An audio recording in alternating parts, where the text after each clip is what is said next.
আসসালামু আলাইকুম। আশা করি সবাই ভালো আছেন। কোরিয়ান লটারিতে আবেদন করার পরে যারা লটারি বিজয়ী হয়েছেন, সর্বমোট লটারি বিজয়ী হয়েছেন মূল লিস্টে 20,000 এবং ওয়েটিং এ 7,000, 27,000 মানুষ। এই 27,000 মানুষের পরবর্তী করণীয় কি সেই বিষয়ে আমি কথা বলবো। আপনাদের পরবর্তী করণীয় হচ্ছে বয়েসেলে সশরীরে উপস্থিত হয়ে চূড়ান্ত নিবন্ধন করা বা চূড়ান্ত রেজিস্ট্রেশন করা। চূড়ান্ত রেজিস্ট্রেশনের এখানে একটা শিডিউল দেওয়া আছে ক্রমিক নম্বর অনুযায়ী।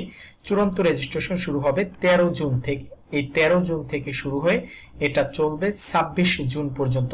যারা লটারি বিজয়ী হয়েছেন এই তারিখের ভিতরে সিরিয়াল অনুযায়ী, আপনার সিরিয়াল অনুযায়ী যেই দিন পরে সেই দিন বয়েসেলে সশরীরে উপস্থিত হয়ে চূড়ান্ত নিবন্ধন সম্পন্ন করতে হবে।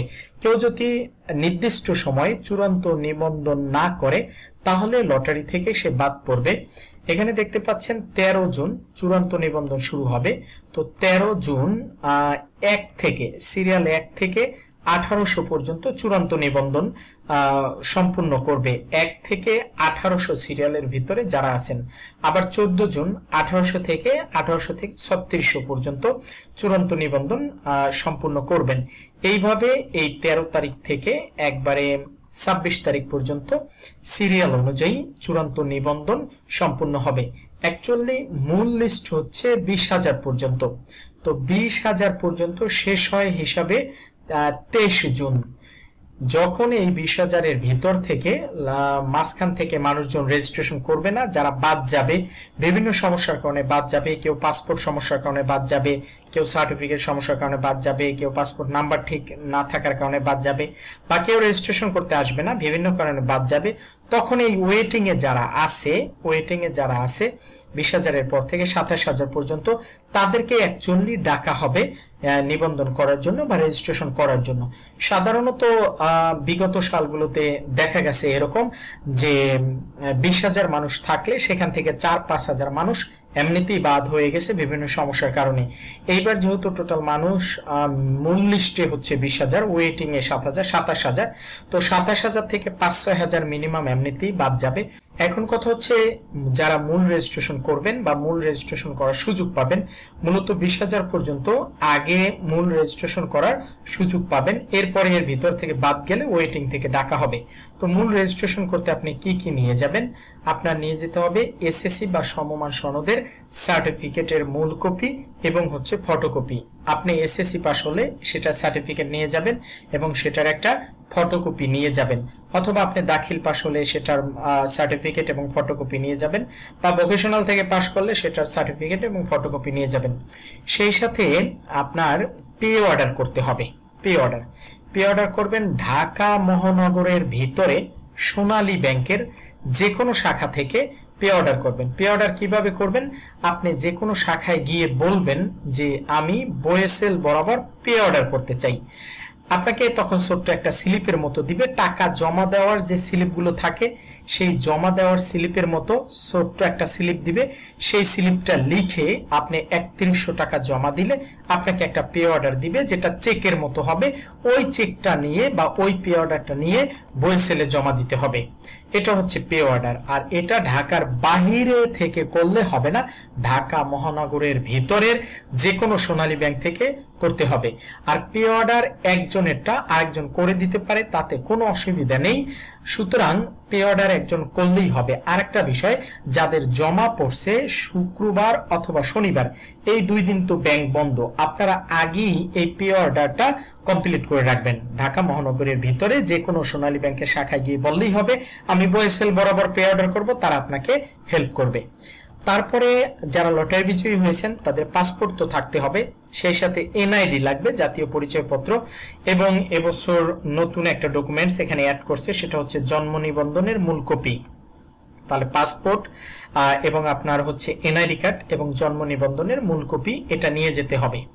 তারপরে পাসপোর্টের ছবি এবং মানে ছবিযুক্ত যে পেজ আছে পাসপোর্টের, সেইটার একটা কপি করে নিয়ে যেতে হবে, এবং পাসপোর্টের ঠিকানা যুক্ত যে পেজ আছে সেটার একটা কপি করে নিয়ে যেতে হবে। কিভাবে নিতে হবে সেটা নিচে আছে, আমি আপনাদের দেখিয়ে দিচ্ছি। আপনার যে পাসপোর্টটা আছে সেই পাসপোর্টটা একটা A4 সাইজের পেপারে যে দেখতে পাচ্ছেন এটা একটা A4 সাইজের পেপার। এই A4 সাইজের একটা পেপারে এইভাবে প্রিন্ট করতে হবে, ঠিক এইভাবে।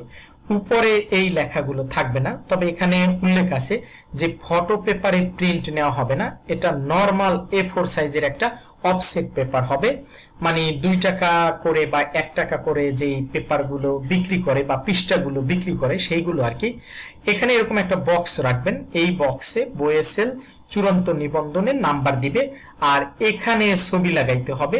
ছবি অবশ্যই ব্যাকগ্রাউন্ড সাদা হবে এবং ছবির সাইজ হবে, আপনারা এই যে দেখতে পাচ্ছেন এখানে সাইজ দেওয়া আছে 3.5 × 4.5 সেন্টিমিটার। ব্যাকগ্রাউন্ড সাদা এবং আপনার পরনের শার্ট যেন সাদা না হয় সেই দিকে খেয়াল রাখতে হবে। 3.5 × 4.5 সেন্টিমিটারে 2 কপি ছবি বইয়েসেলে নিয়ে যেতে হবে। 1 কপি ছবি অ্যাকচুয়ালি এই যে পেজটা আপনি রেডি করবেন এই পেজে এখানে লাগিয়ে দিতে হবে আঠা বা গাম দিয়ে। এরপর আপনার পাসপোর্টের যে ছবিযুক্ত পৃষ্ঠা আছে সেই শুধুমাত্র ছবিযুক্ত পৃষ্ঠা এইটুকু সাইজ করে এখানে মানে স্ক্যান করে বসিয়ে দিতে হবে, বা কম্পিউটারের দোকানে গেলে ওরা এটা বসিয়ে দিবে। এটার সাইজ হবে 4.9 × 3.5। আপনি যদি এই সাইজটা স্টুডিওতে গিয়ে দেন যে এই সাইজে আমাকে পাসপোর্টটা এইভাবে এখানে বসিয়ে দেন, তারা আপনাকে বসিয়ে দিবে। এরকম একটা পেজ করে নিয়ে যেতে হবে, এটা হচ্ছে ফরম্যাট 1। এবং আরো একটা পেজ করতে হবে, দেখেন ফরম্যাট 2 বা দ্বিতীয় পেজ হবে আপনার ঠিকানাযুক্ত পাসপোর্টে যে ঠিকানাযুক্ত পৃষ্ঠাটা আছে সেটা থাকবে এবং ছবিযুক্ত যে পৃষ্ঠাটা আছে সেটাও থাকবে। এই দুইটা পেজ একটা A4 সাইজের পেপারে এইভাবে প্রিন্ট করে নিয়ে যেতে হবে। আপনি যদি এই সাইজটা নিয়ে স্টুডিওতে বলেন তাহলে তারা আপনাকে প্রিন্ট করে দিতে পারবে বা দিবে। তারপরে কি লাগবে দেখেন, তারপরে লাগবে হচ্ছে রঙিন 2 কপি ছবি, যেটা অলরেডি আমি বলছি, এবং ছবি হতে হবে সাদা ব্যাকগ্রাউন্ডের এবং ছবি রিসেন্ট তোলা, মানে 2 থেকে 3 মাসের ভিতরে তোলা এমন ছবি দিতে হবে। এবং ছবি খুব বেশি এডিট করবে না, নরমালি যেভাবে ওঠে হালকা একটু এডিট করতে পারেন ওই টাইপের ছবি দিবেন। তাহলে এই জিনিসপত্রগুলো আপনার যে জমা ডেট আছে জমা ডেটের আগেই আপনি রেডি রাখবেন। আমি আবার একটু বলে দিই কি কি রেডি রাখবেন। এসএসসি বা সমমানের সনদের মূল কপি এবং ফটোকপি, এবং একটা পে অর্ডার ঢাকা মহানগরের ভিতরের সোনালী ব্যাংকের যে কোনো শাখায় গিয়ে 3100 টাকার একটা পে অর্ডার করতে হবে বইয়েসেলের নামে, সেই পে অর্ডারটা, এবং আপনার পাসপোর্ট এবং জাতীয় পরিচয়পত্র মানে এনআইডি, জন্ম নিবন্ধনের মূল কপি সাথে রাখতে হবে। পাসপোর্টের 2টা পেজে পাসপোর্ট প্রিন্ট করতে হবে, মূল পাসপোর্ট তো অবশ্যই সাথে রাখতে হবে। কিভাবে প্রিন্ট করতে হবে সেটা একটু আগে বলছি। আর রঙিন 2 কপি ছবি লাগবে, এই ছবি গুলো অবশ্যই সাদা ব্যাকগ্রাউন্ডের হবে। এই জিনিসপত্রগুলো আপনার জমা ডেটের আগেই আপনি রেডি করে রাখবেন। যারা ওয়েটিং এ আছেন তারা অনেকে আমাকে জিজ্ঞেস করেছেন যে আপনার আগে পে অর্ডার করে রাখবেন কিনা। করে রাখতে পারেন, কারণ পে অর্ডার আবার ভাঙানো যায়, হয়তো আপনার 50-100 টাকা কম দিবে আপনাকে, কিন্তু ব্যাংক থেকে আবার ভাঙাতে পারবেন। সুতরাং আপনি পে অর্ডার করতে পারেন, কোনো অসুবিধা নেই। আর যাদের শুক্র শনিবার জমা তারা অবশ্যই আগে পে অর্ডার করে রাখবেন, এবং এই জিনিসগুলো বা এই ডকুমেন্টগুলো আপনার জমা ডেটের আগেই সবাই রেডি করবেন।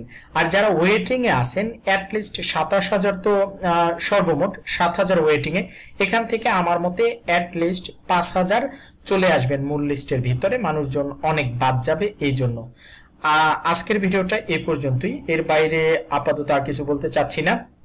কথা হবে পরবর্তী কোনো ভিডিওতে। সবাই হানা একাডেমির ফেসবুক পেজ এবং ইউটিউব চ্যানেলের সাথেই থাকবেন। আর হানা একাডেমিতে কিন্তু অফলাইন এবং অনলাইনে ভর্তি চলছে।